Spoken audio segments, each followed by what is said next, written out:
Hello mga kabahag! Kamusta po kayo dyan? Sana lahat kayo ay okay.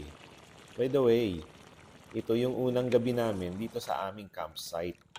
At para sa mga lulutuin ngayon, siyempre kasama ko ang aking assistant, si Titong Totong. Kaya sa gabi na ito, easy-easy lamang ako, patingin-tingin lamang at patikim-tikim. So eto at pinasikatan ako ng kanyang menu today. Magluluto raw siya ng parang adobo na alabistik. Dahil ang ginamit niyang pang-asim dito ay kalamunding or sa Manila, kalamansi. O siya, ayan, tapos na ang kanyang unang dish. At para sa kanyang pangalawang dish, magluluto daw siya ng buttered garlic crabs. So ayan, at isasalonsanan niya itong mga alimango. By the way, ang mga ayaman na ito ay nanggaling kay Consi Marvin. So ayan, at binubuhusan na ng Sprite. Meron po tayong dalawang choice dito, pwedeng water or pwedeng Sprite. Pakuluan lamang natin sa loob ng 15 hanggang 20 minuto.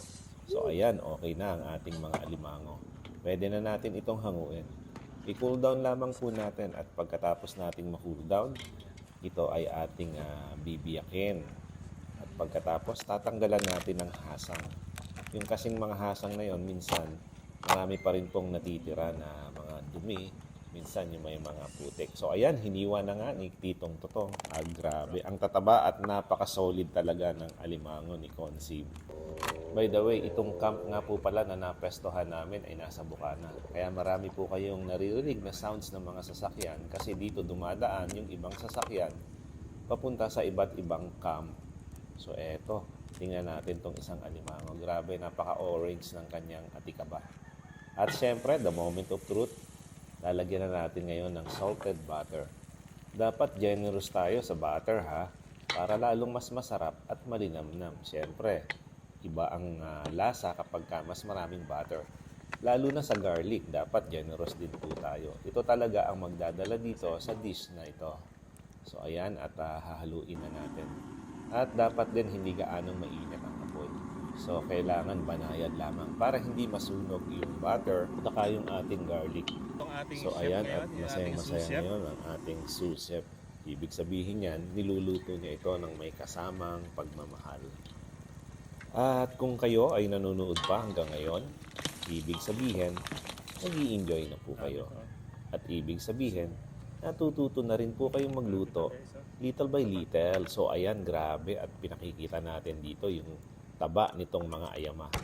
At dahil nandito nga kami sa campsite, pupukpukin na namin ng martilyo itong mga sipet. Para-paraan lamang yan mga kabahag. Grabe ang lalaki ng sipet nitong ayama na to. At syempre, dahil hindi na ako makatiis, tikman na natin ito. Grabe. This is it mga kabahag. Ang sarap niya at ang linamnam. Nakaka-addict siyang kainin. Grabe guys, ano pang hinihintay nyo? Atak? Napansin ko lang medyo nakadikit ng laman nitong alimango. Grabe, ang laki ng meat. Ito yung crab meat talaga.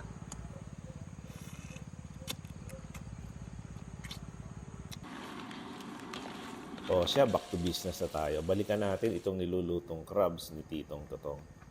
So ayan, at natapos na rin pala. At ngayon naman, ipi-plating na niya ito. O ano, natatakam na ba kayo? Follow, like, and share naman dyan for more easy recipe. So ayan, naka-plating na. Iba talaga ang nagagawa sa pagkain kapag inaayusan natin ito. Sa tingin pa lang kasi, lalo itong sumasarap. Ayun, at binubuhusan na ng sauce. Medyo malakas sa kanin ito mga kabahag. Ito yung tinatawag natin na sauce pa lang, ulam na. O guys, ano pang hinihintay nyo? Atak! O ano, natatakam na ba kayo? Follow, like, and share naman dyan for more easy recipe. By the way, ito nga pala ang version ni Titong Totong ng buttered garlic crabs. Ayan, nagkatalo rin tayo. See you guys. So eto, at aatake na ang aking pamilya. Kanina pa kasi nila yan hinihintay. Oh guys, ano pang hinihintay nyo? Atak! Pero syempre, bago tayo kumain, pasalamat tayo kay Lord. Lord, sa maraming blessings na ibinigay nyo sa amin. Supposed to be, camping Pero parang lumabas, glamping. This is our first time na mag-camping. So eto, kasama ang buong team. Kaya ito nangyari. Glamping. Salamat sa team natin, syempre. Okay. Go! Atak na! This is the Magkakamay. adobo ni Titong Totong. So, parang bistik daw yan, no? No vinegar.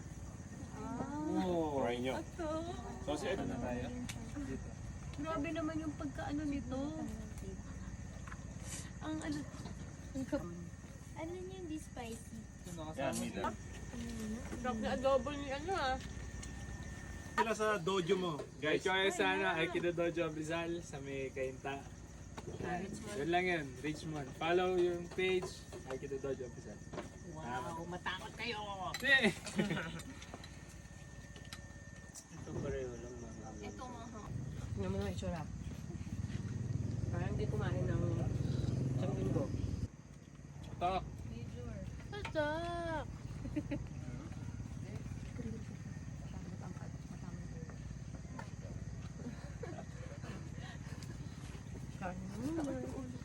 Pakita ko para.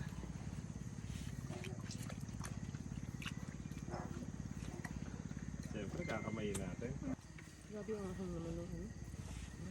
Sarap. Ang bagoong. Ito yung malaking alimango.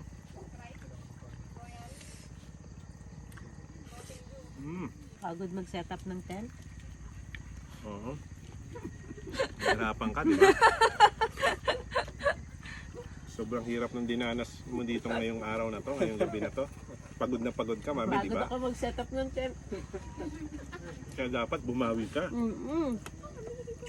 Yung hirap na inabot mo kanina. So, paano guys? Thank you for watching. See you on my next video.